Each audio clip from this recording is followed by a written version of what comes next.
पीछे डेफिनेशंस दी गई थी ना, सबको कंबाइंड कर लिया था और उन डेफिनेशंस को कंबाइंड करके ग्रोथ ओरिएंटेड डेफिनेशन दी थी कि कैसे इकोनॉमिक्स की हेल्प से एक इकोनॉमी ग्रोथ करती है। ठीक है, एक सोसाइटी कैसे वेलफेयर इंक्रीज कर सकती है अपना। तो आज हम करेंगे, हमने scope and nature of economics कर लिया। स्कोप का मीनिंग है कि उसका सब्जेक्ट मैटर क्या है। एक कोई भी देखो, अगर किसी भी सब्जेक्ट का स्कोप आता है, मान लो आपके पास सोशियोलॉजी है, ठीक है, या पॉलिटिकल साइंस है, आपसे पूछा जाए कि scope of political science, scope of political science का मीनिंग है कि उसका सब्जेक्ट मैटर क्या है, पढ़ते क्या है हम उस सब्जेक्ट के अंदर। ठीक है, वो आता है स्कोप के अंदर। अब जैसे मैंने आपको बताया था कि इकोनॉमिक्स है जो, उसको उसको उसकी दो कैटेगरी है हमारे पास, माइक्रो इकोनॉमिक्स और मैक्रो इकोनॉमिक्स। तो ये भी क्या है, ये भी इकोनॉमिक्स का स्कोप है। आप आगे जाओगे, मान लो सेकेंड ईयर में होंगे आप, अब मैक्रो इकोनॉमिक्स पढ़ेंगे, फाइनल में होंगे तो आप इंटरनेशनल ट्रेड पढ़ेंगे, ठीक है, इंडियन इकोनॉमी पढ़ेंगे, भारतीय अर्थव्यवस्था। वो क्या है इकोनॉमिक्स का, वो स्कोप है। यानी इसका सब्जेक्ट मैटर क्या है, इकोनॉमिक्स में हम क्या क्या स्टडी करते हैं। और नेचर ऑफ इकोनॉमिक्स में हमने बताया था कि इकोनॉमिक्स साइंस है या आर्ट है। इन दोनों का आंसर देना है, क्या इकोनॉमिक्स एक विज्ञान है या फिर कला है। ठीक है, विज्ञान क्या है, विज्ञान में क्या करते हैं हम, साइंस में सिस्टमेटिक स्टडीज करते हैं फैक्ट्स की, और इकोनॉमिक्स में भी ऐसे होता है, सिस्टमेटिक स्टडी की जाती है फैक्ट्स की। ठीक है, पहले डेटा कलेक्ट किया जाता है, डेटा सैंपल सेलेक्ट किया जाता है। सबसे पहले तो आप एक हाइपोथेसिस बनाते हो, एक कि आपकी प्रॉब्लम क्या है, आप किस पे स्टडी करना चाहते हो। फिर डेटा कलेक्ट किया जाता है, डेटा कलेक्ट करके हाइपोथेसिस बनाई जाती है, उसके बाद उसको डेटा को एनालाइज किया जाता है। तो एक सिस्टम है, एक सिस्टमेटिक है ये चीजें इकोनॉमिक्स में। फिर था कि क्या इकोनॉमिक्स आर्ट है। आर्ट का मीनिंग है कि जब आप अपनी नॉलेज को प्रैक्टिकली, जो आपके पास नॉलेज है ना, जब उसको आप प्रैक्टिकली एप्लीकेबल कर पाओ। तो इकोनॉमिक्स में तो होता है, इकोनॉमिक्स के जितने भी लॉज हैं, चाहे वो डिमांड ऑफ लॉ है, चाहे वो लॉ ऑफ सप्लाई है, या फिर आप कह सकते हो डिमिनिशिंग मार्जिनल यूटिलिटी का कंसेप्ट है, वो सारे आप रियल लाइफ में देखते हो कि एप्लीकेबल होते हैं। ठीक है, तो इकोनॉमिक्स क्या है, विज्ञान भी है और कला भी है। तो हमने ये पढ़ा था माइक्रो इकोनॉमिक्स, हमने देखा था कि माइक्रो इकोनॉमिक्स क्या होती है, जिसमें हम इंडिविजुअल फॉर्म, ठीक है, या आप कह सकते हो हाउस होल्ड इंडिविजुअल की स्टडीज करते हैं कि एक इंडिविजुअल कैसे डिसीजन मेकिंग करते हैं लोग। ठीक है, एक व्यक्ति कैसे डिसीजन लेता है, एक फर्म कैसे डिसीजन लेती है, ये हम माइक्रो में स्टडी करते हैं। और मैक्रो में क्या करते हैं, पूरे ग्रुप को स्टडी किया जाता है, जैसे एक इकोनॉमी को स्टडी करना, ठीक है, फर्म्स के ग्रुप को स्टडी करना। फर्म्स का ग्रुप क्या कहलाता है, उद्योग कहलाता है। इंडस्ट्री, इंडस्ट्री किससे मिलकर बनी होती है, छोटी छोटी फर्म से मिलकर बनी होती है। तो वो किस में आ जाएगा, मैक्रो इकोनॉमिक्स में। मैक्रो का मीनिंग होता है ब्रॉड लेवल पर देखना किसी चीज को, और माइक्रो का मीनिंग है बिल्कुल ही, आप जब बोलते हो ना कि बिल्कुल ही डाउन टू अर्थ जाना, मतलब ये कह सकते हो बिल्कुल बिल्कुल सूक्ष्म लेवल पर आप जब स्टडी करते हो, वो माइक्रो होती है। ठीक है, नेचर बता दिया कि अर्थशास्त्र है जो है वो साइंस है या फिर आर्ट है, ये हमने पढ़ लिया था। दुर्लभता और चयन की समस्या पढ़ा था कि द प्रॉब्लम ऑफ स्कार्सिटी कैसी है, मतलब मीनिंग क्या होता है इसका, कि वही कि हमारे पास जो रिसोर्सेज हैं वो सीमित हैं, पर मनुष्य की जो आवश्यकताएं हैं वो असीमित हैं। ठीक है, हमारी असीमित आवश्यकताओं को, आवश्यकताओं की पूर्ति करने के लिए जो हमारे पास साधन है वो सीमित है और दुर्लभ है। ठीक है, इनको ध्यान में रखते हुए, रिसोर्सेज को ध्यान में रखते हुए, एक इकोनॉमी में एक गवर्नमेंट को आप कह सकते हो डिसीजन लेना पड़ता है कि क्या उत्पादन किया जाए, कितना उत्पादन किया जाए और किसके लिए उत्पादन किया जाए। ठीक है, जब हमारे पास प्रॉब्लम ऑफ स्कार्सिटी है, दुर्लभता की समस्या है, तभी हमारे पास चयन की समस्या पैदा होती है। ठीक है, एक दूसरे से रिलेटेड है ये प्रॉब्लम ऑफ चॉइस।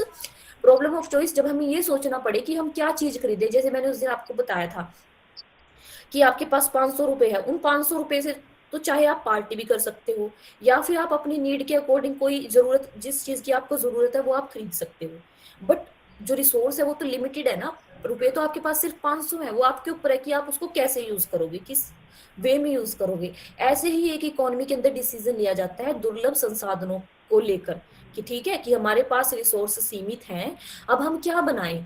क्या हम मीडियम जो ये है हमारे मध्यम वर्ग के लोग हैं, इनके लिए जो अवेलेबल है, इनकी जो जरूरत की चीजें हैं वो पैदा करें, या जो लग्जरी लाइफ जीते हैं उनकी चीजें पैदा करें। तो एक गवर्नमेंट को डिसीजन लेना पड़ता है, क्योंकि रिसोर्स जो है वो लिमिटेड है। 3 इकोनॉमिक प्रॉब्लम्स की हमने बात की थी कि फर्स्ट क्या है हमारे पास, क्या उत्पादन करना है, सेकंड है किसके लिए उत्पादन करना है, और कितनी मात्रा में उत्पादन करना है। 3 इकोनॉमिक प्रॉब्लम्स हैं। और इकोनॉमिक सिस्टम आज हम पढ़ेंगे कि इकोनॉमिक सिस्टम कौन कौन सा है। अच्छा ये बताओ, हमारे यहाँ पर जो डिसीजन है, क्या गवर्नमेंट डिसीजन लेती है सारे के सारे? हम्म। No production, ma'am. प्रोडक्शन से रिलेटेड डिसीजन है, क्या वो गवर्नमेंट लेती है? No ma'am. No ma'am. Mix है ना जो डिसीजन है, यस पहले मैम, तो मिक्स जनता ही डिसाइड इकोनॉमी। करती है, जनता के अकॉर्डिंग डिसीजन लिए जाते हैं ना।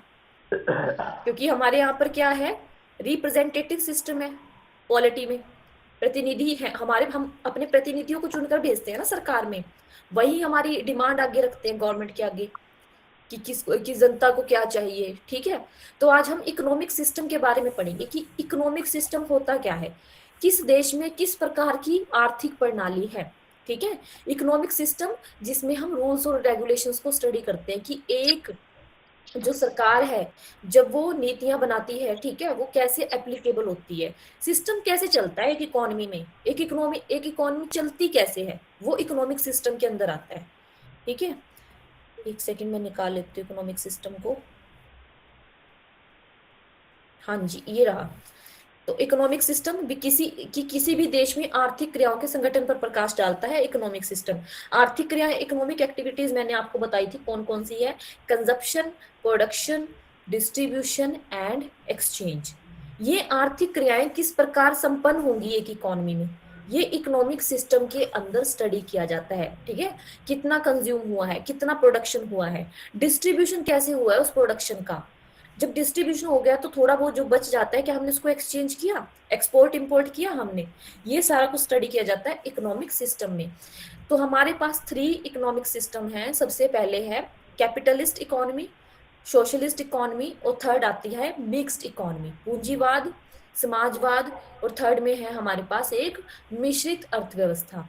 अब जैसे इन्होंने एग्जाम्पल दे रखे हैं कि जो इंग्लैंड है, ठीक है, इंग्लैंड आपके पास, जर्मनी, फ्रांस, अमेरिका, सबसे बड़ा एग्जाम्पल है पूंजीवाद का कौन, यूएसए। ठीक है, हमारे पास जो यूनाइटेड स्टेट्स ऑफ अमेरिका है वो कैपिटलिस्ट इकोनॉमी का एक एग्जाम्पल है। फिर उसके बाद जो ये चाइना है, दक्षिण कोरिया है, ये किसके हैं, सोशलिस्ट इकोनॉमी के, समाजवादी इकोनॉमी के। अब तो चाइना फिर भी थोड़ा बहुत लिबरल हुआ है, बट अगर आप इसको 1990 से पहले देखोगे ना, 1990 से पहले सारे के सारे डिसीजन चाइना के अंदर सरकार लेती थी। ठीक है, सरकार ही डिसाइड करती थी कि कितना उत्पादन करना है, क्या उत्पादन करना है, किसके लिए उत्पादन करना है। तो पूरी इकोनॉमी को कौन रेगुलेट करती थी, गवर्नमेंट रेगुलेट करती थी, डिसीजन मेकिंग गवर्नमेंट करती थी। फिर उसके बाद आता है कि मिश्रित अर्थव्यवस्था, जिसमें कि व्यक्ति, जो इंडिविजुअल्स है और जो सरकार है, जब दोनों का रोल होता है ना, वहां पर मिश्रित अर्थव्यवस्था पाई जाती है। अब पूंजीवादी अर्थव्यवस्था में क्या है, सारे के सारे डिसीजन आपके इंडिविजुअल्स लेंगे, लोग लोग अपने आप डिसीजन लेते हैं। जब लोग अपने आप डिसीजन लेंगे तो इससे क्या होगा, आपकी सोसाइटी कहाँ किस तरफ बढ़ेगी, प्रॉफिट मैक्सिमाइजेशन की तरफ। समझ रहे हो, सब लोग क्या करना चाहेंगे, अपने प्रॉफिट को इंक्रीज करना चाहेंगे। तो अगर एक कैपिटलिस्ट इकोनॉमी है, उसमें क्या होता है, एक सोसाइटी प्रॉफिट की तरफ बढ़ती है, और जब प्रॉफिट की तरफ बढ़ती है ना, तो अमीर और गरीब में जो डिफरेंस है वो बहुत ज्यादा क्रिएट हो जाता है। ठीक है, क्योंकि अमीर लोग क्या कर रहे हैं, प्रॉफिट कमा रहे हैं, उसको इन्वेस्ट कर रहे हैं।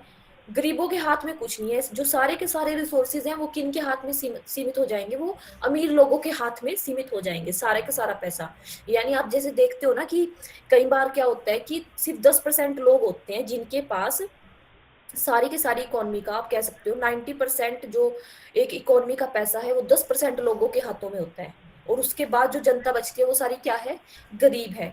तो पूंजीवादी अर्थव्यवस्था में जो डिसीजन मेकिंग होगी वो लेंगे निजी व्यक्ति। ठीक है, आप और हमारे जैसे लोग डिसीजन लेंगे, और जब मैं डिसीजन लूंगी, अगर आप डिसीजन लेते हो, तो आपका मेन एम क्या होगा प्रोडक्शन करने का, कि मैं सिर्फ प्रॉफिट कमाऊं, मैं वेलफेयर के ऊपर कोई खर्च ना करूं, दूसरी जनता, जो हमारे पास जनता होती है, उससे कोई लेना देना नहीं होता। हम सिर्फ क्या करते हैं, अपने ही प्रॉफिट को मैक्सिमाइज करते हैं। ठीक है, फिर हमारे पास आता है सोशलिस्ट इकोनॉमी। सोशलिस्ट इकोनॉमी के अंदर क्या होगा, जो सोशलिस्ट इकोनॉमिक सिस्टम होगा, सारे के सारे डिसीजन आपके सरकार लेगी। जैसे मैंने एग्जांपल दिया है, चाइना है, साउथ कोरिया है, इनमें 1990 से पहले, अब तो ये लिबरल हुए हैं। आज के टाइम में ग्लोबलाइजेशन की डिमांड को देखते हुए ये कंट्रीज जो है वो लिबरल हुए हैं। लिबरल का मतलब है उदारवादी होना, ठीक है, यानी दूसरे कंट्रीज के साथ भी रिलेशनशिप को इंक्रीज करना, ग्लोबलाइजेशन करना, दूसरी इकोनॉमीज के साथ जुड़ना। तो पूंजीवादी अर्थव्यवस्था में डिसीजन निजी व्यक्ति लेंगे, ठीक है। जो समाजवादी इकोनॉमी है उसमें क्या होगा, डिसीजन आपकी सरकार लेगी। और जो एक मिश्रित अर्थव्यवस्था होती है उसमें निजी व्यक्ति और सरकार दोनों ही क्या होते हैं, साधनों के स्वामी होते हैं, और दोनों ही डिसीजन मेकिंग में अपनी महत्वपूर्ण भूमिका निभाते हैं। जैसे कि एक इंडिया, जैसे हम कह सकते हैं इंडिया, इंडिया में क्या है, आपका मिश्रित अर्थव्यवस्था है। 1990 से पहले इंडिया के अंदर क्या थी, सोशलिस्ट इकोनॉमी थी, समझ रहे हो। रूल्स एंड रेगुलेशंस बहुत ज्यादा थे। जब हमारा जो कंट्री था वो इंडिपेंडेंट हुआ था 1947 के बाद, और हमारे जो रिसोर्सेज थे वो क्या थे, बिल्कुल ही खत्म ही हो चुके थे, क्योंकि आधे रिसोर्सेज पाकिस्तान ने ले लिए थे। तो इंडिया के पास क्या था, लिमिटेड रिसोर्सेज थे, लिमिट, पॉपुलेशन बहुत ज्यादा थी, रिसोर्सेज लिमिटेड थे। इकोनॉमी को किसी भी तरह दोबारा से उठाना था, ठीक है। आप कह सकते हो कि एक नष्ट हुई इकोनॉमी थी हमारी। तो गवर्नमेंट ने क्या किया, उस टाइम पे बहुत सारे रूल्स बनाए, रेगुलेशन बनाए। आप ये नहीं, आप मतलब जैसे आप देखते हो 1900, आप इंडियन इकोनॉमी में भी पढ़ोगे, एलपीजी इकोनॉमिक रिफॉर्म्स आए हैं हमारे पास, लिबरलाइजेशन, प्राइवेटाइजेशन एंड ग्लोबलाइजेशन, ठीक है। निजीकरण, उदारीकरण और वैश्वीकरण। 1991 में हमारी इकोनॉमी क्या बनी थी, मिश्रित अर्थव्यवस्था बनी थी, क्योंकि हमने अपने जो इसके कंट्री के जो द्वार थे ना वो दूसरे देशों के लिए भी खोल दिए थे। जो मल्टीनेशनल कंपनीज थी उन्होंने क्या किया था 1991 के बाद, मतलब एक ऐसी इकोनॉमिक पॉलिसी बनाई गई जिससे कि क्या हो, ज्यादा से ज्यादा प्रोडक्शन हो, ठीक है, हमारी इकोनॉमी दूसरी इकोनॉमीज के साथ कनेक्ट हो। जो बड़ी बड़ी कंपनीज हैं वो हमारे यहाँ पर आकर क्या करे, इन्वेस्टमेंट करे। क्योंकि इससे पहले क्या था, गवर्नमेंट्स ने स्ट्रिक्ट रूल्स बनाए हुए थे। आप बिल्कुल भी मतलब ऐसी चीजों का प्रोडक्शन नहीं, जैसे ये होता है ना सिगरेट वगैरह, इसका प्रोडक्शन नहीं आप कर सकते थे, ठीक है। अल्कोहल, इसमें भी बहुत ज्यादा स्ट्रिक्ट रेगुलेशंस थे उस टाइम पे गवर्नमेंट के। और हमारे पास आप ये कह सकते हो कि जो बड़े बड़े घराने थे वही प्रोडक्शन में शामिल थे। जैसे पहले राजा महाराजा होते थे ना, वो रह गए थे। एक तो ये था कि दादा भाई जो ये थे हमारे पास, सरदार पटेल थे, उन्होंने मिला तो लिया था रजवाड़ों को, बट अब भी कहीं ना कहीं वो शासन में इन्वॉल्व थे, ठीक है। जो बड़े बड़े बिजनेस थे ना, वो उन्हीं के द्वारा किए जा रहे थे। जो बैंक था वो भी रेगुलेटेड था, ठीक है। तो उस टाइम पे जो इकोनॉमी थी, और एक हम क्या कर रहे थे, इम्पोर्ट सब्सटीट्यूशन, आयात को ही क्या कर रहे थे हम, इम्पोर्ट सब्सटीट्यूशन का मतलब है कि आयात प्रतिस्थापन।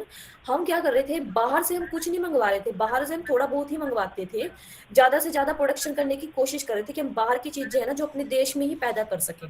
तो जो इकोनॉमी थी वो बहुत ज्यादा रेगुलेटेड थी। अब रेगुलेटेड इकोनॉमी होगी तो कहाँ से ग्रोथ होगी एक इकोनॉमी की, कितना ही कंट्रोल कर लोगे आप लोगों को, समझ रहे हो, कितने रिस्ट्रिक्शंस लगा लोगे। तो 1991 में क्या हुआ, फिर हमारे पास न्यू इकोनॉमिक पॉलिसी आती है, जिसके बाद जो इंडिया है वो मिश्रित अर्थव्यवस्था की तरफ आप कह सकते हो, उस पाथ पर वो चला है। और अब आप देख सकते हो कि हम एक्सपोर्ट भी कर रहे हैं, इंपोर्ट भी कर रहे हैं, बड़ी बड़ी मल्टीनेशनल कंपनीज हैं, ठीक है। बड़ी बड़ी मल्टीनेशनल कंपनीज हैं जो इंडिया में क्या कर रही है, आप इन्वेस्ट कर रही है। आप भी इन्वेस्ट कर सकते हो कहीं और दूसरे कंट्री में, बट पहले ऐसा नहीं था, ठीक है। तो मिश्रित अर्थव्यवस्था में क्या होता है, लोगों का और सरकार का दोनों की बड़ी भागीदारी होती है। समाजवादी अर्थव्यवस्था में सिर्फ सरकार की चलती है, और पूंजीवादी अर्थव्यवस्था में लोगों की चलती है, ठीक है।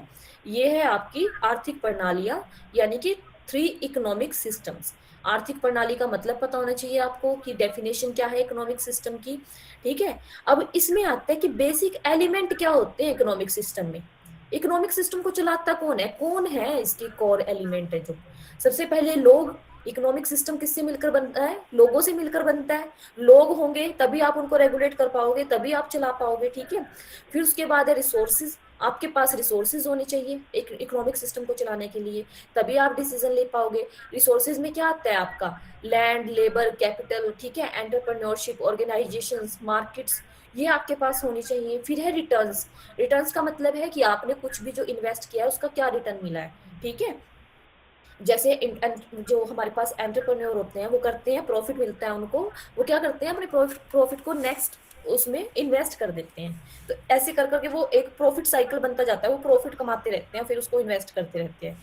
फिर क्या आता है हमारे पास नेक्स्ट इकोनॉमिक सिस्टम का जो कोर एलिमेंट है वो है रेगुलेशंस, कि आप कैसे रेगुलेट करते हो चीजों को, ठीक है, डिमांड एंड सप्लाई को कैसे रेगुलेट करते हो। फिर है कि इंपॉर्टेंट फंक्शंस क्या है इकोनॉमिक सिस्टम के, क्यों जरूरी है इकोनॉमिक सिस्टम, क्या इकोनॉमिक सिस्टम के बगैर काम नहीं चल सकता है इकोनॉमी का। इकोनॉमिक सिस्टम में क्या डिसीजन ले जाते हैं, कौन सी वस्तु उत्पादित की जाए और कितनी मात्रा में। अगर इकोनॉमी होगी, अगर सरकार है या व्यक्ति है, वही डिसीजन ले पाएंगे ना खुद के लिए कि कितना उत्पादन करना है, क्या करना है, कितनी मात्रा में करना है, ठीक है, कौन सी वस्तु उत्पादित की जाए। अब सरकार को क्या देखना पड़ता है, देखो शराब वगैरह भी उत्पादित हो रही है, पर जो अच्छी चीजें हैं वो भी उनका भी प्रोडक्शन हुआ है, ठीक है। बट अगर सारा का सारा प्रोडक्शन हम शराब का बढ़ा दे और दूसरी जो चीजें हैं खाने पीने की उनका प्रोडक्शन ना करे, ठीक है, ये गवर्नमेंट को देखना पड़ता है कि इकोनॉमिक सिस्टम में कि जनता किस टाइप की है, जो सोसाइटी का एक सिस्टम है अमीर गरीब का, ठीक है, वो किस किस टाइप से है, पिरामिड किस शेप का है। गरीब लोग ज्यादा हैं, अमीर लोग ज्यादा हैं। अमीर लोग देखो अपने अकॉर्डिंग डिमांड करेंगे चीजों की, ठीक है, डायमंड की डिमांड करेंगे, आप कह सकते हो ये वॉचेस होती हैं जो अगर हम नहीं प्रोडक्शन करेंगे तो इम्पोर्ट होंगी वो।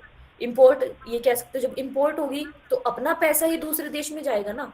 तो सरकार को डिसीजन लेना पड़ता है कि इसको यही इम्पोर्ट करें, किस मतलब सोसाइटी के लोगों के अकॉर्डिंग कितना प्रोडक्शन किया जाए किस चीज का, उसको सब ध्यान में रखना पड़ता है, ठीक है। फिर आते हैं कि वस्तु का वितरण कैसे किया जाए।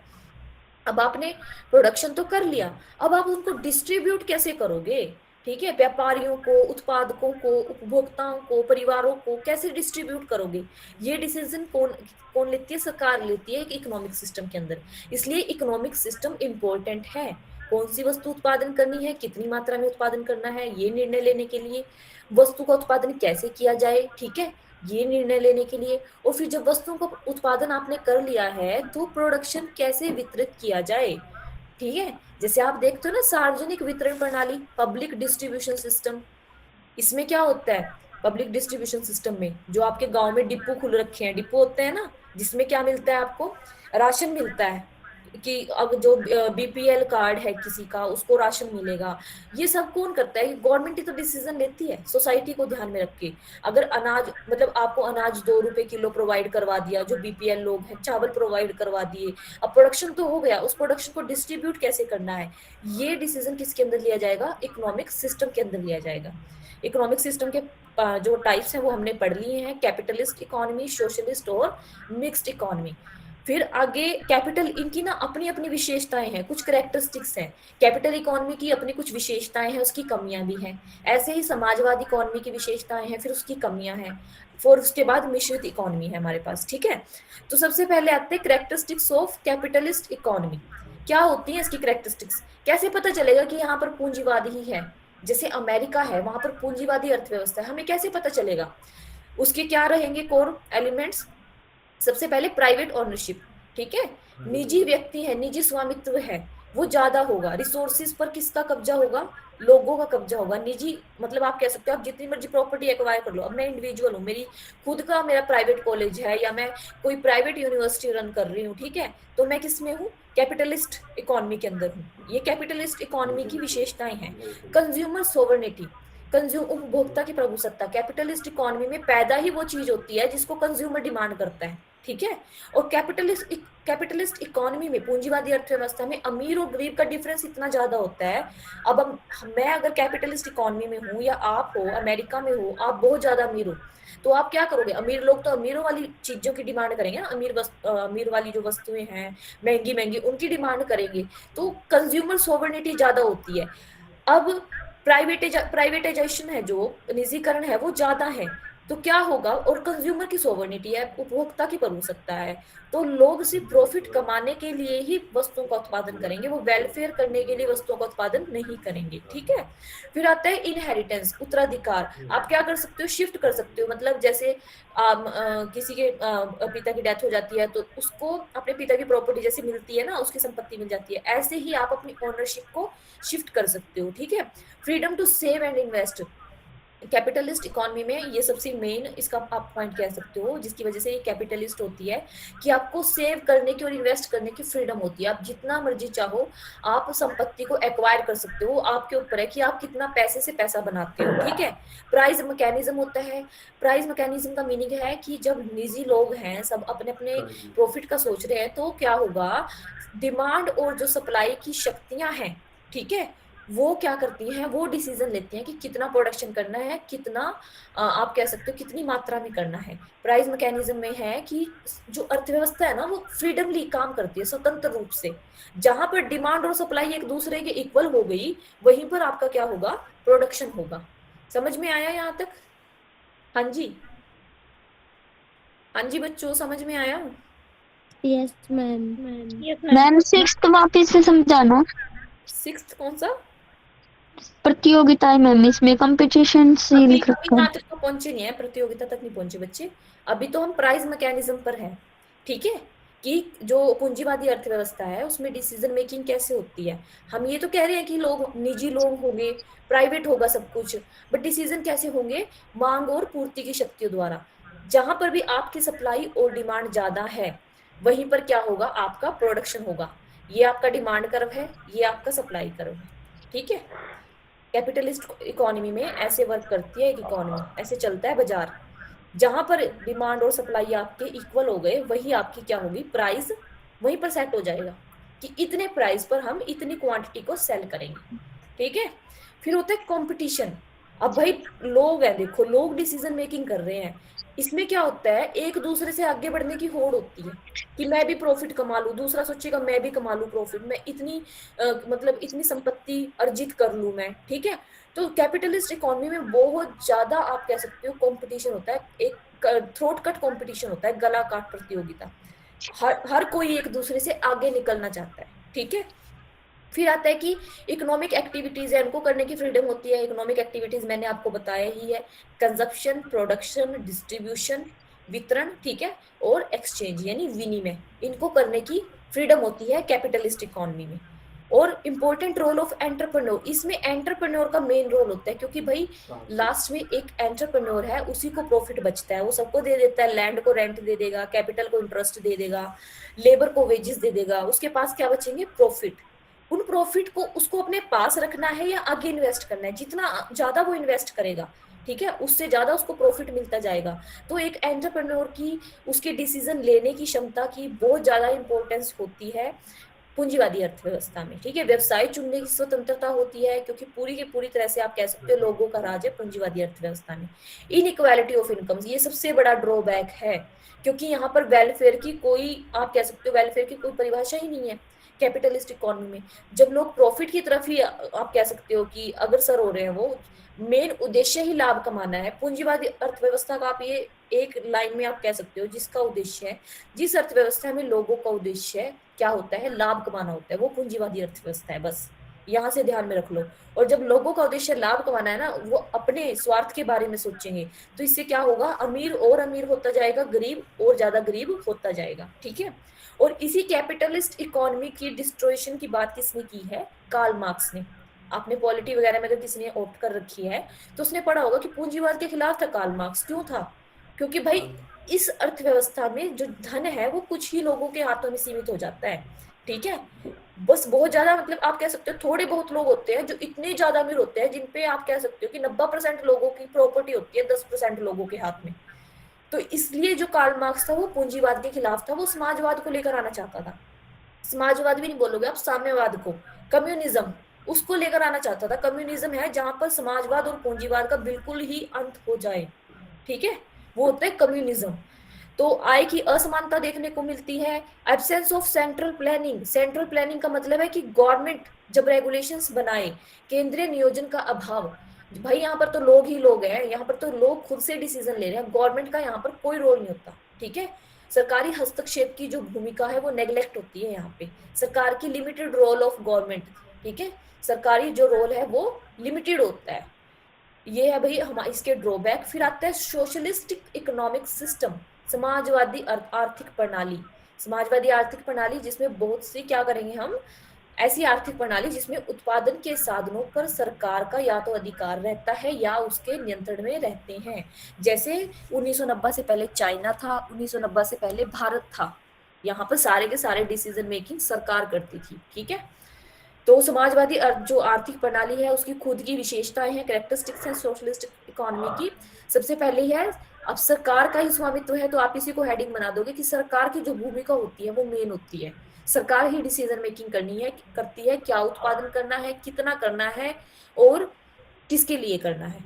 इकोनॉमिक प्लानिंग, आपने देखा होगा पहले प्लानिंग सिस्टम था हमारे पास, 5 ईयर प्लान्स थे, पंचवर्षीय योजनाएं थी। पहली पंचवर्षीय योजना, दूसरी पंचवर्षीय योजना, 5 साल का टारगेट गवर्नमेंट रख के चलती थी कि इन 5 सालों में हम ये टारगेट अचीव कर लेंगे। तो ये समाजवाद के ही लक्षण है। जब आप इकोनॉमिक प्लानिंग करते हो, आर्थिक नियोजन करते हो, ठीक है, टारगेट सेट करते हो, ये किसके कैरेक्टरिस्टिक्स है, किसकी विशेषताएं हैं, ये समाजवाद की विशेषताएं हैं। कम समय में आप उन टारगेट्स को अचीव करने की कोशिश करते हो, और प्लानिंग कौन कर रही है यहाँ पर, गवर्नमेंट कर रही है, ठीक है। इक्वल डिस्ट्रीब्यूशन ऑफ इनकम, इसमें क्या ध्यान में रखा जाता है कि जो आय का वितरण है वो सभी लोगों के पास समान मात्रा में हो, समझ रहे हो। गरीब और ज्यादा गरीब ना हो, अमीर और ज्यादा अमीर ना हो, गरीब और अमीर का जो डिफरेंस है वो इक्वल हो, ये ध्यान में रखा जाता है, ठीक है। फिर है लैक ऑफ कंपटीशन, अब जहां गवर्नमेंट आ गई वहां तो कंपटीशन है ही नहीं, समझ रहे हो। अब आज के टाइम पे आप देखते हो जो रिजर्व सेक्टर है गवर्नमेंट के लिए, पहले तो रेलवे भी था, अब रेलवे में भी प्राइवेट आ गया भाई।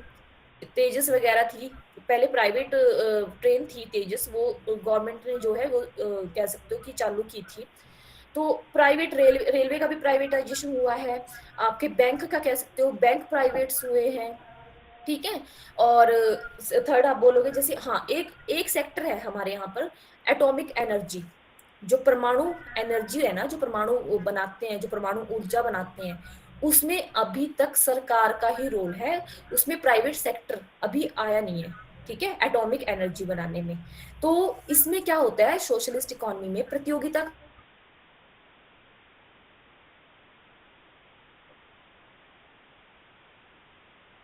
का अभाव, आप कह सकते हो इम्पोर्टेंस है, तो क्या होगा, प्रतियोगिता का अभाव अपने आप ही होगा। जहां पर प्राइवेट सेक्टर होगा वहां पर कंपटीशन होता है, सरकार तो कंपटीशन करने ही नहीं देती। जब सब हर चीज में सरकार है तो वहां पर कंपटीशन कैसे आएगा, सरकार खुद से थोड़ी ना कंपटीशन करेगी अपने साथ। हाँ, अगर आप उसके साइड में प्राइवेट सेक्टर को रख दोगे लाकर, फिर वहां पर कंपटीशन बढ़ जाता है। अब जैसे पहले था 1990 से पहले क्या था, जो एयर इंडिया थी वो बहुत फेमस थी, क्योंकि उस टाइम पे और प्राइवेट कंपनीज के जो एरोप्लेन थे वो है ही नहीं थे।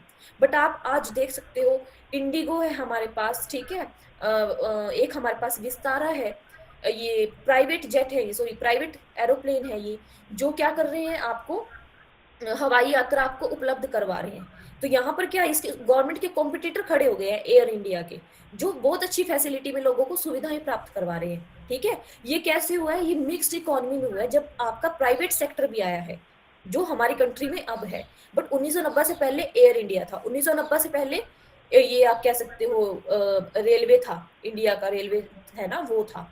बट अब उसके अंदर भी प्राइवेट हुआ है। बैंक थे ऐसे ही, बट बैंक भी आपके पास प्राइवेट आए हैं, HDFC आया है, कैनरा बैंक है, आप और बैंकों के एग्जांपल ले सकते हो, मतलब ICICI है, एक इन्वेस्टमेंट बैंक है, ठीक है।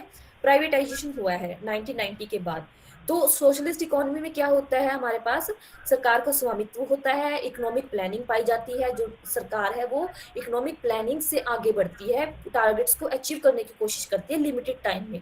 आय का समान वितरण होता है, क्योंकि सरकार तो भाई अमीर लोगों को पनपने ही नहीं देती, ठीक है, जब वो सारे रिसोर्सेज पर ही उसका कब्जा है तो वो कैसे किसी को आगे बढ़ने देगी।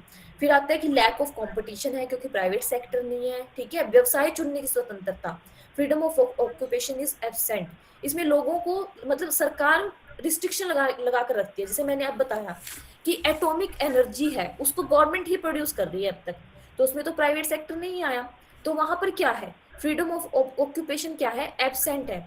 बट और सेक्टर में प्राइवेट इन्वेस्टमेंट बढ़ सकती है, बैंक प्राइवेट खुल सकता है, रेलवे में प्राइवेटाइजेशन है, ठीक है। आप और कह सकते हो जैसे शराब वगैरह, तो प्राइवेट सेक्टर भी प्रोड्यूस करता है शराब, पहले सिर्फ गवर्नमेंट ही प्रोड्यूस करती थी, लाइसेंस लेना पड़ता था। बट अब लाइसेंसिंग भी सिस्टम, जो लाइसेंसिंग सिस्टम था वो गवर्नमेंट ने खत्म कर दिया है, ठीक है। और उसके बाद है हमारे पास शोषण ना होना। जब जहां पर सरकार है वहां पर भाई शोषण नहीं होता। ये सोशलिस्टिक थ्योरी है, वैसे तो शोषण होता है हर जगह देखो, ठीक है। फिर आता है मिक्स्ड इकोनॉमिक सिस्टम, मिश्रित आर्थिक अर्थव्यवस्था। ये इसको आप ना अपने कंट्री से, भारत से रिलेट करके देख सकते हो कि क्या ये हमारे यहाँ पर है, ये कैरेक्टरिस्टिक्स जो इसकी है। क्यों अपनाई गई थी? पूंजीवाद के दोष को दूर करने के लिए, क्योंकि पूंजीवाद में क्या होता था, सारे का सारा प्रॉफिट लोग ले जाते, ठीक है, लोग लेकर चले जाते थे। फिर समाजवाद से के लाभ प्राप्त होना। हमें एक ऐसा सिस्टम चाहिए था, हमें लोगों का कंट्रीब्यूशन भी चाहिए था और सरकार का कंट्रीब्यूशन भी चाहिए था। तो इस करके इंडिया ने मिक्स्ड इकोनॉमी को अपनाया 1991 से। आज आप देखोगे, आज प्राइवेट सेक्टर भी इन्वॉल्व है और गवर्नमेंट सेक्टर भी इन्वॉल्व है, जब बल्कि प्राइवेट सेक्टर गवर्नमेंट सेक्टर से ज्यादा एफिशिएंट है। गवर्नमेंट एम्प्लॉय तो काम करके राजी नहीं है, प्राइवेट वाले ज्यादा काम करते हैं, समझ रहे हो। तो प्राइवेट सेक्टर जो है वो ज्यादा इन्वॉल्व है, इसीलिए सरकार ने क्या किया था, मिश्रित अर्थव्यवस्था को अपनाया था, ताकि हम समाजवाद के लाभ भी ले सकें, थोड़ा सा रूल्स एंड रेगुलेशन हो और थोड़ी हम क्या करें, लिबरलिटी हम रखें अपने उसमें, ठीक है। Development of basic and public industries. पहले क्या था, गवर्नमेंट क्या करती थी, भारी उद्योग होते हैं ना, जैसे आप कह सकते हो कि स्टील उद्योग को डेवलप कर दिया। स्टील से क्या होगा कि मान लो बड़ी बड़ी कंपनीज हैं, उनको चाहिए थोड़े बहुत रॉ मटेरियल, वो स्टील से मिल जाता था। आयरन इंडस्ट्री को खड़ा कर दिया, ठीक है, ताकि रेलवे को लोहा वगैरह मिल सके बनाने के लिए। बट जो छोटी मोटी और इंडस्ट्रीज है, जैसे आप कह सकते हो लोगों की जरूरत से रिलेटेड है, वो इतनी डेवलप नहीं थी। वो किसके आने से डेवलप हुई है, वो प्राइवेट सेक्टर के आने से डेवलप हुई है। अब सर्विस सेक्टर आप देखते हो कि एक ना इकोनॉमी में 3 सेक्टर होते हैं, एग्रीकल्चर, इंडस्ट्रियल और सर्विस। एग्रीकल्चर सेक्टर आप देखोगे, इंडिया का एग्रीकल्चर सेक्टर तो वो इतना डेवलप है ही नहीं। पहले डेवलप था क्योंकि 1947 से उसके बाद क्या थे, लोग एग्रीकल्चर में इन्वॉल्व थे। बट जैसे जैसे इंडस्ट्रीज लगी, लोगों ने क्या किया, खेती बाड़ी करके वो इंडस्ट्रीज की तरफ शिफ्ट हुए, ठीक है। इंडस्ट्रीज में कौन से लोग गए हैं, जो अनस्किल्ड है, जो स्किल्ड नहीं है, अनस्किल्ड है, जो थोड़ा बहुत ही मशीन्स को चला लेते हैं, जिनको थोड़ा बहुत समझ में आता है। और उसके बाद आता है हमारे पास सर्विस सेक्टर। सर्विस सेक्टर में कौन गए हैं, स्किल्ड लोग गए हैं, जिनके पास पूरी तरह से कौशल है। आप आज कह सकते हो जिनको आज के टाइम में टेक्नोलॉजी की नॉलेज है ना, वो सर्विस सेक्टर की तरफ गए हैं। जैसे आप कॉर्पोरेट सेक्टर को देखते हो, आप ये करते हो, क्या बोलते हैं उसको, ये सॉफ्टवेयर इंजीनियर्स होते हैं हमारे पास। बीटेक करते हो आप कंप्यूटर साइंस में, तो बीटेक और ऊपर से कंप्यूटर साइंस हो, तो वो बच्चा कहाँ जाएगा, वो मल्टीनेशनल कंपनी की तरफ जाएगा, समझ रहे हो। वो उसमें काम करना प्रेफर करेगा क्योंकि वो स्किल्ड हो चुका है, उसको पता है कि कंपनी की क्या रिक्वायरमेंट है। बीटेक आप मैकेनिकल में कर लेते हो, तो आप मैकेनिकल कंपनी है उसकी तरफ जाओगे। तो ऐसे करके 3 सेक्टर इकोनॉमी के अंदर होते हैं, एग्रीकल्चर, इंडस्ट्री और सर्विस। आज के टाइम पे जो इंडियन इकोनॉमी है उसमें सर्विस सेक्टर का कंट्रीब्यूशन बहुत ज्यादा है। जो जीडीपी में कंट्रीब्यूशन है वो सर्विस सेक्टर का ज्यादा है, ठीक है। एग्रीकल्चर का 1950 में बहुत ज्यादा था, पर टाइम के साथ साथ क्या हुआ है, एग्रीकल्चर सेक्टर का कंट्रीब्यूशन कम हुआ है, जो 17% के आसपास है। और इंडस्ट्री का आपको मिलेगा 30 के आसपास मिलेगा, 30 या 50 के आसपास, सॉरी इसका सर्विस का। और इंडस्ट्री तो आपकी 26% पर रुकी हुई है, 26% में कंट्रीब्यूशन है। तो भाई इस तरह डेवलपमेंट, मतलब बेसिक और पब्लिक इंटरेस्ट इंडस्ट्रीज को डेवलप करने के लिए मिश्रित इकोनॉमी को अपनाया गया। अब ये देखो, ये सारे के सारे जो है ना, ये सारे एलिमेंट्स है, जो विशेषताएं हैं, ये हमारे इंडिया में है, क्योंकि हमारी जो इंडियन इकोनॉमी है वो मिक्स्ड इकोनॉमी है, ठीक है। डिफरेंट एरिया और सेक्टर। एक सेकंड बच्चों, एक सेकंड।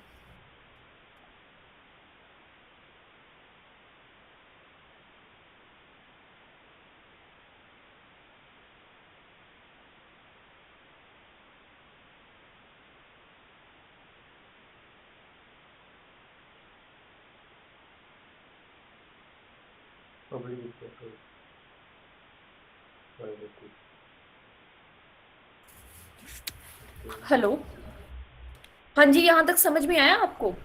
Yes ma'am. ये ना जोड़ के देखना पड़ेगा आपको, अगर किसी के पास हिस्ट्री है, पॉलिटिकल साइंस है, उनके साथ ना कनेक्ट करते रहा करो। ये इकोनॉमिक सिस्टम वगैरह है ना, वहां से कनेक्टेड है। जब आपको पता होगा कि पूंजीवाद क्या है, समाजवाद क्या है, तभी आप मिश्रित अर्थव्यवस्था के बारे में बता पाओगे। ठीक है, तो ये मिश्रित अर्थव्यवस्था की कोर एलिमेंट्स हैं, आप कह सकते हो बेसिक कैरेक्टरिस्टिक्स है। इन्वॉल्वमेंट ऑफ डिफरेंट एरियाज और सेक्टर्स। ठीक है, को existence of private and public sector, हमारे यहाँ पर प्राइवेट सेक्टर भी है, पब्लिक सेक्टर भी है, ये इसकी सेकंड विशेषता है।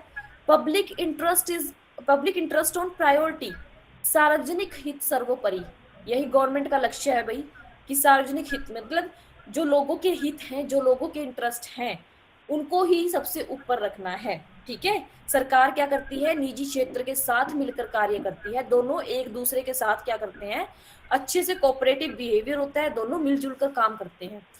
आय की समानता के लिए प्रयास, हमारे यहाँ पर आप देखते हो गरीबी बहुत ज्यादा है। ठीक है, इनइक्वालिटी बहुत ज्यादा है, सरकार कोशिश कर रही है भाई कि प्राइवेट सेक्टर की हेल्प से इनको कम किया जाए। इकोनॉमिक प्लानिंग, क्योंकि मिश्रित अर्थव्यवस्था है तो कुछ समाजवाद के गुण पाए जाएंगे तो और कुछ पूंजीवाद के गुण पाए जाएंगे। इकोनॉमिक प्लानिंग कहाँ से आया है, समाजवाद से आया है, सोशलिस्ट इकोनॉमी से आया है। ठीक है, मिश्रित अर्थव्यवस्था में क्या होता है, आर्थिक नियोजन भी पाया जाता है। आपको पता है 1950 से लेकर 2015 तक, आप कह सकते हो लास्ट 5 ईयर प्लान है जो आपका, वो 12th 5 ईयर प्लान है। ठीक है, 2011-12 से था शायद वो स्टार्ट, और फिर वो पता नहीं बीच में उसको ड्रॉप आउट कर दिया था, गया था, कुछ ऐसा हुआ था। तो 1950 से लेकर 2012 तक तो इकोनॉमिक प्लानिंग हुई है। उसके बाद 2015 में हमारे पास नीति आयोग आया है, national institute for transforming India. ठीक है, नीति आयोग आया है हमारे पास 2015 से, वो एक थिंक टैंक के रूप में काम करता है नीति आयोग। उससे पहले क्या था, हमारे पास 5 ईयर प्लानिंग थी, 5 वर्षीय योजनाएं थी। हम क्या करते थे, हर 5 साल के लिए प्लान बनाते थे, कुछ टारगेट सेट करते थे कि हम इन टारगेट्स को अचीव कर लेंगे। बट 2012 के बाद वो खत्म कर दिया गया। 2012 से लेकर 2017 तक हमारी 12th 5 ईयर प्लानिंग है हमारे पास। फिर 15 से हमारे पास नीति आयोग आया है जो कि डिसीजन मेकिंग करता है। ठीक है, इकोनॉमिक प्लानिंग करता है, गवर्नमेंट कंट्रोल होता है, क्योंकि थोड़े बहुत इसमें समाजवाद के लक्षण है और थोड़े पूंजीवाद के। तो समाजवाद में क्या था, गवर्नमेंट होती थी, गवर्नमेंट का रोल था। ऐसे ही हमारी इकोनॉमी में भी गवर्नमेंट का रोल है और कुछ प्राइवेट सेक्टर का भी रोल है। इकोनॉमिक फ्रीडम है, लोग जब जो चाहे किसी भी टाइप का वो व्यवसाय अपना सकते हैं। ठीक है, एफिशिएंट यूज ऑफ रिसोर्सेज, साधनों का कुशल उपयोग, जितने भी हमारे पास साधन हैं, सरकार क्या करती है कि प्राइवेट सेक्टर भी अच्छे से रिसोर्सेज को यूटिलाइज करे। ये नहीं है कि आप वेस्टेज करोगे रिसोर्सेज की। ठीक है, तो साधनों का कुशल प्रयोग करने की कोशिश की जाती है मिश्रित अर्थव्यवस्था में। बेनिफिट्स मिलते हैं, प्लानिंग के नियोजन के लाभ मिलते हैं। अगर मान लो गवर्नमेंट ने लक्ष्य रखा है कि कृषि सेक्टर जो है, जो एग्रीकल्चर सेक्टर है, वो हमारा 3% की ग्रोथ से बढ़ेगा, और अगर वो अचीव हो जाता है तो इससे बेनिफिट मिलता है। अगर ग्रोथ बढ़ी है किसी सेक्टर की तो ऑब्वियस सी बात है उसमें एम्प्लॉयमेंट भी इंक्रीज हुई है, उससे प्रोडक्शन भी बढ़ा है, प्रॉफिट बढ़े हैं लोगों के। ठीक है, और इम्पोर्टेंस ऑफ इंडिविजुअल्स अंडरटेकिंग, व्यक्तिगत उपक्रमों को महत्व। ठीक है, जो इंडिविजुअल्स अंडरटेकिंग है, मतलब लोग अपना व्यवसाय कर सकते हैं, अपना खुद का एक उद्योग चला सकते हैं, और अगर वो उद्योग मान लो आपका घाटे में भी जा रहा है तो सरकार क्या करती है, उसको खरीद भी सकती है, उसको दोबारा से रिवाइव करने के लिए इन्वेस्टमेंट भी कर सकती है। समझ रहे हो? तो जो लोग हैं उनकी प्रेफरेंस को भी इसमें इंपॉर्टेंस मिलती है, प्राइवेट सेक्टर को भी प्रेफरेंस दी जाती है। ये दोनों का कॉम्बिनेशन है भाई, joint development of public and private sector. ठीक है, यहाँ तक है आपका ये इकोनॉमिक सिस्टम कंप्लीट हुआ। अगर आपसे पूछ ले 2 मार्क्स में कि डिफाइन कीजिए मिश्रित अर्थव्यवस्था क्या है, मिश्रित अर्थव्यवस्था जिसमें कि निजी व्यक्ति और सरकार दोनों की भूमिका होती है, प्राइवेट सेक्टर भी होता है और गवर्नमेंट सेक्टर भी होता है, जब दोनों मिलकर काम करते हैं तो आपकी वो मिक्स्ड इकोनॉमी है। समझ में आया यहाँ तक? हाँ जी, यस मैम। किसी को Yes, कुछ ma'am. पूछना हो? ये तो No, बहुत इजी चैप्टर है ये, देखो इसको आप ऐसे पढ़ोगे ना तो बहुत इजी है ये। तो सप्लाई पढ़ लिया था हमने, व्हाट इज कंपटीशन, डिमांड पढ़ लिया। अच्छा, उसमें मैंने बताया था ना कि जब समाजवाद की बात आएगी तो डिसीजन मेकिंग गवर्नमेंट करेगी। ठीक है, और जब पूंजीवाद की बात आएगी तो डिसीजन मेकिंग कहाँ कैसे होगा, वैसे तो लोग डिसीजन लेते हैं, पर लोग डिसीजन कहाँ लेते हैं, जहां पर मांग और पूर्ति की शक्ति एक दूसरे के बराबर होती है, डिमांड और जो सप्लाई है वो एक दूसरे के इक्वल होती है। तो आपको ऐसे ग्राफ ये बनाकर दिखाना है ठीक है, जब डिमांड, जहां पर डिमांड और सप्लाई एक दूसरे के बराबर होंगी वहीं पर आपकी प्राइस और क्वांटिटी क्या होगी, आपकी डिसाइड की जाएगी कि इतने प्राइस पर हम इतनी क्वांटिटी बेचेंगे, ओपी प्राइस पर ओ क्यू क्वांटिटी को हम सेल करेंगे। ठीक है, ये आपका सप्लाई कर्व है जो पॉजिटिवली स्लोप होता है, ये आपका डिमांड कर्व है जो नेगेटिव, इसका जो स्लोप होता है वो नेगेटिव होता है। ठीक है, अच्छा इससे ऊपर देखो आप, ये तो हो गया आपका डिमांड और सप्लाई का। यहां पर देखो इस पॉइंट पर, ये जो पॉइंट है ये वाला, मान लो प्राइस बढ़कर P1 हो जाए, एक सेकेंड, प्राइस बढ़कर आपका P1 हो जाए, इतना ये हो जाए आपका प्राइस P1। इस सिचुएशन में क्या है, इस सिचुएशन में आपकी डिमांड कम है बट सप्लाई आपकी ज्यादा। ज्यादा। समझ में, ये आपको ग्राफ बना के दिखाना है कि जब प्राइस मैकेनिज्म आता है ना, कि प्राइस मैकेनिज्म में कैसे डिमांड और सप्लाई फोर्सेस कैसे काम करती है। तो अगर प्राइस बढ़कर P1 हो जाता है तो यहाँ पर क्या है, आपका डिमांड ज्यादा है और आपकी सप्लाई, सॉरी डिमांड कम है, आपकी सप्लाई ज्यादा है। अगर प्राइस गिरकर कम हो जाए, ठीक है, अगर प्राइस गिर के आपका कम हो जाए, P0 हो जाए, तो यहाँ पर क्या होगा आपका, अब आपकी सप्लाई कम है और डिमांड ज्यादा है। ठीक है, बट डिमांड और सप्लाई की फोर्सेस ऐसे काम करती हैं कि वो एक आगे पीछे होकर ना, कभी ज्यादा होगी कभी बढ़ेगी, बट फिर से वो क्या होता है, इक्विलिब्रियम पॉइंट पर आ जाती है। ये आपका इक्विलिब्रियम पॉइंट है, ये मेन। ठीक है, ये इक्विलिब्रियम पॉइंट है, ये संतुलित बिंदु कह सकते हो। डिमांड और फोर्स, जो डिमांड और सप्लाई की फोर्सेस है वो ऐसे आगे पीछे होती रहती है। ठीक है, एक बार सप्लाई ज्यादा होगी, डिमांड कम होगी, फिर क्या होगा, कुछ ना कुछ ऐसे फैक्टर्स आएंगे बीच में इकोनॉमी में जो आपकी डिमांड को इंक्रीज कर देंगे, और जब डिमांड इंक्रीज होगी तो क्या होगा, ऑटोमेटिकली आप दोबारा से पीछे इक्विलिब्रियम पॉइंट पे पहुंच जाओगे। ठीक है, ऐसे ही क्या होगा, ये जब आपका प्राइस कम होता है, मान लो डिमांड ज्यादा है सप्लाई कम है, फिर वही बात होगी, कुछ ना कुछ फैक्टर्स होंगे, अभी सप्लाई कम है बट डिमांड ज्यादा है। ठीक है, तो क्या होगा कि जो फर्म्स है वो प्रोडक्शन करना शुरू करेंगी किसी ना किसी इंसेंटिव से, या तो वो इन्वेस्टमेंट तो वो करेंगे ही, बट या कह सकते हो कि कहीं से कर्ज ले लिया या गवर्नमेंट से कोई लोन लेकर कर लिया। ठीक है, वो जैसे ही वो प्रोडक्शन को इंक्रीज करेंगी ना, तो आपकी सप्लाई ज्यादा हो जाएगी और डिमांड कम हो जाएगी, फिर से आप दोबारा से संतुलित बिंदु पर आप पहुंच जाओगे। ऐसे करके मार्केट जो फोर्सेस है डिमांड और सप्लाई की, वो ऐसे काम करती हैं। इस हिसाब से एक पूंजीवाद में प्राइस और क्वांटिटी सेट होती है, पूंजीवादी अर्थव्यवस्था में। ठीक है, सप्लाई हमने पढ़ लिया था। सप्लाई बताओ भाई, लॉ ऑफ सप्लाई क्या होता है? चलो ये तो बहुत इजी है। पूर्ति का नियम क्या होता है? Law of supply. Ma'am paper कैसे अटेंड करना है? कुछ नहीं है वंदना, एक कंसेप्ट है, आपसे पूछा जाएगा, ये तो मत करना। मतलब जो बच्चों की पता है क्या कोशिश रहती है कि हम लिख दें जितना ज्यादा हो सके, बस लिखते जाए लिखते जाए, बट आप लिख रहे हो सही नहीं लिख रहे हो, एग्जामिनर को सारा समझ में आ जाता है कि आप किस हिसाब से उनको घुमा रहे हो। ठीक है, मान लो कोई क्वेश्चन आता है, जैसे मैं क्वेश्चन देती हूँ आपको कि मांग का नियम क्या है। ठीक है, ये कब एप्लीकेबल होगा, मांग का नियम क्या है, ये कब एप्लीकेबल होगा, इसके अपवाद बताएं। तो सिंपल सा है, क्या करोगे आप, इंट्रोडक्शन से शुरू करोगे।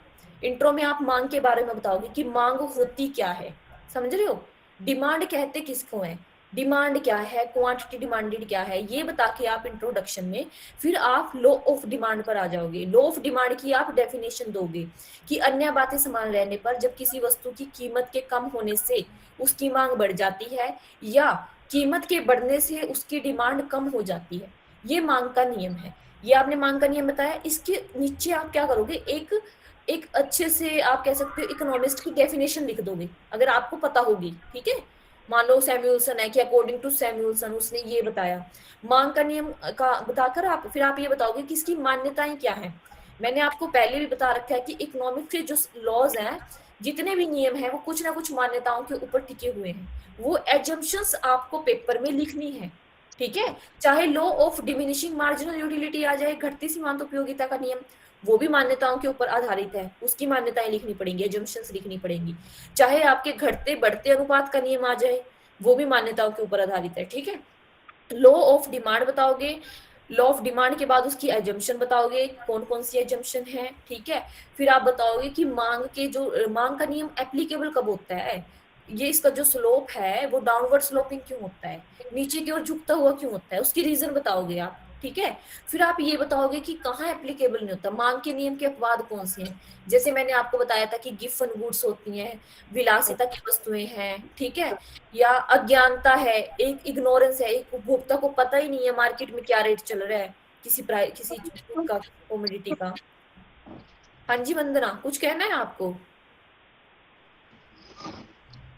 यस मैम, ये पूछना था अटेंड कैसे करना है एग्जाम में पेपर, मतलब ये ग्राफ हो गए मैम, ये कैसे ग्राफ करना है ग्राफ उसके बारे बनाने पड़ेंगे, ग्राफ से ही समझ में आएगा उसके मतलब ये क्या बोलेंगे एग्जामिनर को। ग्राफ क्वेश्चन वही अटेम्प्ट करो जिसमें ग्राफ है, मार्क्स तो ग्राफ के मिलेंगे आपको। में। ग्राफ आपको ड्रॉ करके देखना पड़ेगा, समझ रहे हो। Okay ma'am. मांग जब डिमांड की लॉ ऑफ डिमांड की बात करेंगे तब आपको समझाना पड़ेगा कि लॉ ऑफ डिमांड क्या होता है, समझ रहे हो। अगर उसमें ग्राफ है तो ग्राफ बनाओ। आपसे ये पूछ लें कि मांग का विस्तार समझाओ, मांग का विस्तार या मांग का संकुचन समझाओ, तो कैसे ड्रॉ करोगे उसको, बताओ।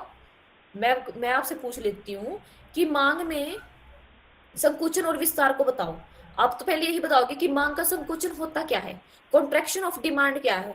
जब किसी वस्तु की कीमत के बढ़ने पर, अन्य बातें समान रहने पर, जब किसी वस्तु की कीमत के बढ़ने पर उसकी डिमांड कम हो जाती है तो वो क्या है, मांग का संकुचन है। ग्राफ कैसे बनेगा, ये आपका डिमांड कर्व है, पहले था ये प्राइस, ठीक है, ये प्राइस था पहले। अब मैं कह रही हूँ कि मुझे मांग का संकुचन दिखाना है, कॉन्ट्रैक्शन ऑफ डिमांड दिखाना है। कॉन्ट्रैक्शन का मतलब है कि कितनी डिमांड कम हुई है पहले से, ठीक है। अब मैं क्या बोलती हूँ कि अन्य बातें समान रहने पर यदि यदि किसी वस्तु की कीमत बढ़ जाती है, उसकी कीमत के बढ़ने से मांग कितनी कम हुई है, वही मांग का संकुचन है, ठीक है। ये आपकी डिमांड बढ़ गई, सॉरी प्राइस बढ़ गया आपका, ये प्राइस बढ़ा, आपकी डिमांड पहले से कम हो गई, समझ रहे हो। P1 हुआ प्राइस, क्वांटिटी आपकी Q1 हो गई पहले से कम प्राइस बढ़ने पर। पहले तो आप इस बिंदु पर थे, ए बिंदु पर, शुरू में इनिशियल पॉइंट पर, बट प्राइस के बढ़ने से आप कहां पर चले गए, बी बिंदु पर चले गए। ये ऐसे नीचे से ना ऐसे ऊपर जाना, ये क्या है आपका, कॉन्ट्रैक्शन ऑफ डिमांड। समझ में आया, मांग का संकुचन, यानी आपने पहले से कम क्वांटिटी खरीदी है, आपकी डिमांड कम हुई है, क्यों, क्योंकि प्राइस बढ़ गया। बट ध्यान में रखना है क्यों बढ़ा है, क्योंकि अन्य बातें समान है, ठीक है, ये रीजन जरूर लिखना है बीच में। अब मैं कहती हूँ कि मुझे आप ये समझाओ कि डिमांड का आप एक्सट्रैक्शन बताओ, मांग का विस्तार कैसे होगा। मांग का विस्तार कब होगा, जब किसी गुड्स का प्राइस गिरेगा, सॉरी, हाँ, जब किसी गुड का प्राइस गिरेगा, किसी कॉमोडिटी का प्राइस गिरेगा। तो मान लो मैं शुरू में ये मेरा डिमांड कर्व है, पहले डिमांड कर्व बनाओगे, ये प्राइस है, ठीक है, इनिशियल प्राइस आपकी आरंभिक जो कीमत है वो ये है, पी क्यू है। अब मैं कहती हूँ मांग में विस्तार हुआ है, मांग में विस्तार हुआ है इसका मतलब आपकी प्राइस कम हुई है और आपकी डिमांड ज्यादा हुई है, प्राइस को कम कर दो, ठीक है, प्राइस गिरकर हो गया ये, और आपकी जो डिमांड है वो क्या हुई है, ज्यादा हुई है। P1 या P0 कह सकते हो, P0 प्राइस हो गया और Q1 आपकी क्वांटिटी हो गई। पहले तो आप इस पॉइंट पर थे, ए पॉइंट पर, अब आप कहाँ पहुंच गए हो, इस पॉइंट पर, बी पॉइंट पर।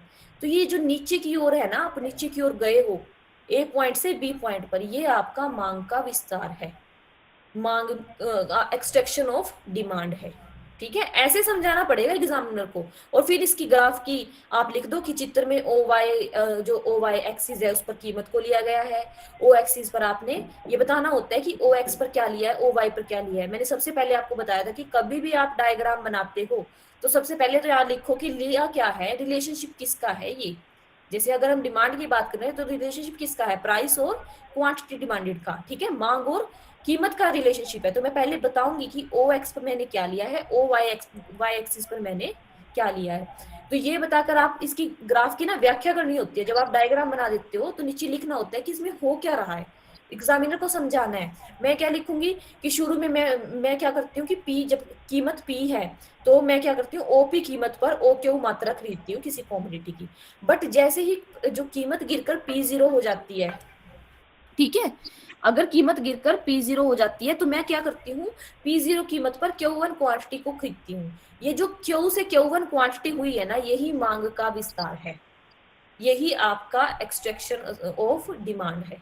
समझ में आया यहाँ तक? Yes ma'am. ऐसे अटेम्प्ट करना है पेपर को, और कोशिश करना, क्योंकि अगर थ्योरी वाला पेपर अटेम्प्ट करते हो तो थ्योरी में तो आप लिखते रह जाओगे, ठीक है। कोशिश करना कि डायग्राम वाला क्वेश्चन है जो वो अटेम्प्ट करो, क्योंकि अगर आपका डायग्राम अच्छा है, नीट एंड क्लीन है, प्रैक्टिस करो, डायग्राम बना बना कर देखो आप, और अगर वो अच्छा है, नीट एंड क्लीन है, तो आपको ऑब्वियस है कि आपकी थ्योरी कोई नहीं देखेगा, आपका डायग्राम देख के आपको मार्क्स मिल जाएंगे। और थ्योरी में एग्जामिनर के पास इतना टाइम नहीं होता कि वो थ्योरी पढ़े, ठीक है। तो डायग्राम वाला क्वेश्चन ही अटेम्प्ट करना पेपर में। और मार्केट सप्लाई, सप्लाई का मैंने आपको बताया, सप्लाई कर्व आपका पॉजिटिव होता है, ये ऐसे, ये आपका सप्लाई कर्व है। डिमांड का आपका नेगेटिव होता है, ये आप दिखा सकते हो, ठीक है। ये मेरा डिमांड कर्व है, नेगेटिव स्लोपिंग है। ऐसे हमने क्या पढ़ा है, मैं आपको रिवाइज करवा देती हूँ। Law of diminishing marginal utility पढ़ा है, क्या होता है उसमें? Law of diminishing marginal utility में बताओ क्या था उसके अंदर? एक हमने रिलेशनशिप भी पढ़ा था टीयू और एमयू के बीच में, ऐसे हमारी टीयू थी, ऐसे बढ़ती हुई, ठीक है। फिर क्या था हमारा, एक एमयू था, जहां पर ये मैक्सिमम थी वहां पर हमारी एमयू 0 थी, ऐसे करके। ये एमयू है हमारा, मार्जिनल यूटिलिटी कर्व है, इसको ऐसे निकाल दो ऐसे, फिर ये नेगेटिव हो जाती है। इनको ग्राफ्स को बना बना के देखना है, ठीक है। एक्सटेंशन ऑफ सप्लाई क्या होता है, मैं आपसे पूछ लूं, पहले तो लॉ ऑफ सप्लाई बता दो क्या होता है। पूर्ति का नियम क्या कहता है कि अन्य बातें समान रहने पर किसी वस्तु की कीमत के बढ़ने पर उसकी पूर्ति बढ़ जाती है और कीमत के कम होने पर पूर्ति कम हो जाती है। डायरेक्ट रिलेशनशिप पाया जाता है आपका कीमत और पूर्ति के बीच में। ये तो ऑब्वियस सी बात है, आप उसमें भी देखते हो रेगुलर लाइफ में, जब पूर्ति पूर्ति किसके उसमें मैटर करती है, डिमांड कंज्यूमर करता है, पूर्ति कौन करता है, प्रोड्यूसर करता है। प्रोड्यूसर क्या देखेगा कि अगर मान लो विंटर क्लॉथ है, उसकी आप कह रहे हो कि जो है डिमांड बढ़ रही है, ठीक है, मान लो उसकी प्राइस बढ़ गया।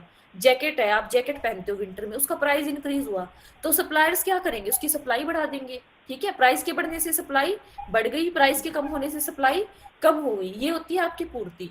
अब मैं क्या कहूँ कि आप पूर्ति में एक्सट्रैक्शन दिखाओ, पूर्ति में विस्तार कैसे दिखाओगे? मान लो ये मेरा सप्लाई कर्व है, ठीक है, पूर्ति का विस्तार दिखाओ। पूर्ति के विस्तार का मतलब है कि जब कीमत के बढ़ने से पूर्ति भी बढ़ गई, आपका इनिशियल प्राइस ये है पी क्यू, ठीक है, ये आपका इनिशियल प्राइस है।